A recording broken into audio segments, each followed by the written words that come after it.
কোটা সংস্কার আন্দোলনে নিহতদের স্মরণে রাজধানীর কেন্দ্রীয় শহীদ মিনারে মোমবাতি প্রজ্বলন করে বৈষম্য বিরোধী কবি ও লেখক ফোরাম। শনিবার সন্ধ্যায় কোটা সংস্কার ও এক দফা দাবিতে নিহত সকল শহীদদের স্মরণে এ কর্মসূচি পালন করা হয়। এ সময় উপস্থিত ছিলেন লেখক ও প্রকাশক মোহাম্মদ নাজিম উদ্দিন, কথাসাহিত্যিক কিঙ্কর আহসান সহ অন্যান্য কবি ও লেখকরা। শহীদদের এ আত্মোৎসর্গের মধ্য দিয়ে দেশে বাকস্বাধীনতা প্রতিষ্ঠিত হয়েছে উল্লেখ করে কোনো রাজনৈতিক দলকে অন্ধভাবে সমর্থন না করার আহ্বান জানান মোহাম্মদ নাজিম উদ্দিন। যে দলকে সাপোর্ট করি ওই দলকে অন্ধভাবে যেন আমরা কোনোদিন বিশ্বাস না করি, তার দিকে যেন আঙুল উঁচিয়ে দাঁড়াই, প্রশ্ন করি, প্রশ্ন করতে করতে জর্জরিত করে ফেলে, কারণ এটাই আমাদের কাজ, কারণ আমরা জনগণই এই দেশের মালিক।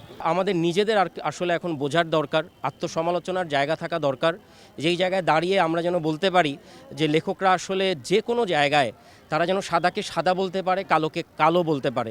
এবং লেখকদের কাজ কখনোই ক্ষমতার পারপাস সার্ভ করা না, বরং ক্ষমতা থাকা অবস্থায় ক্ষমতার যারা আছেন তারা যদি কোনো ভুল করেন সেই ভুলগুলোকে আঙ্গুল দিয়ে দেখিয়ে দেয়া।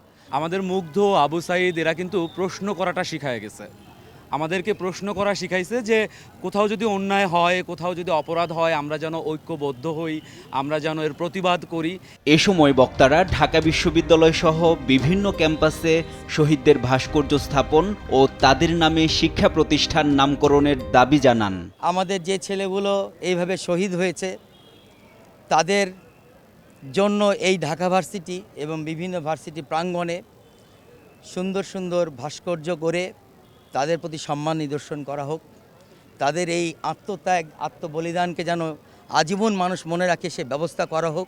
আমাদের সবারই জাতিগতভাবে আমাদের মুখ বন্ধ ছিল, আমাদের চোখ বন্ধ ছিল, আমাদের প্রতিবাদের ভাষা আমরা হারিয়ে ফেলেছিলাম।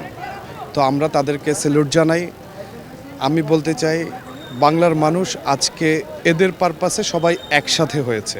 তো নতুন দেশ গড়ার সময় কিন্তু আমাদের বেসিক্যালি শুধু আমাদের যারা শহীদ হয়েছেন তারা তো আমাদের জন্য একটা দেশ দিয়েই গেছেন, কিন্তু এটাকে রক্ষা করার দায়িত্ব কিন্তু আমাদের সবার।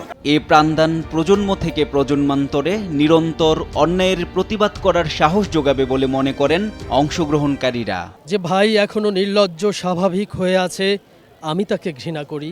যে শিক্ষক, বুদ্ধিজীবী, কবি ও কেরানি প্রকাশ্য পথে এই হত্যার প্রতিশোধ চায় না, আমি তাকে ঘৃণা করি। আমরা অতীত থেকে শিক্ষা নিয়ে মেধা, কৌশল, জ্ঞান, প্রজ্ঞাকে কাজে লাগিয়ে আমাদের এই দেশকে সবাই মিলে একসাথে ইনশাল্লাহ এই আমাদের মনের মতো করে সারা দেশকে সাজাবো। এই যে বাক স্বাধীনতা যেটা আমরা পেয়েছি সেটা আমরা ধরে রাখতে চাই। কোনো রকমের বৈষম্য ছাড়া যেন আমরা পরবর্তী আমাদের দেশের ভবিষ্যৎটা আমরা গড়তে পারি।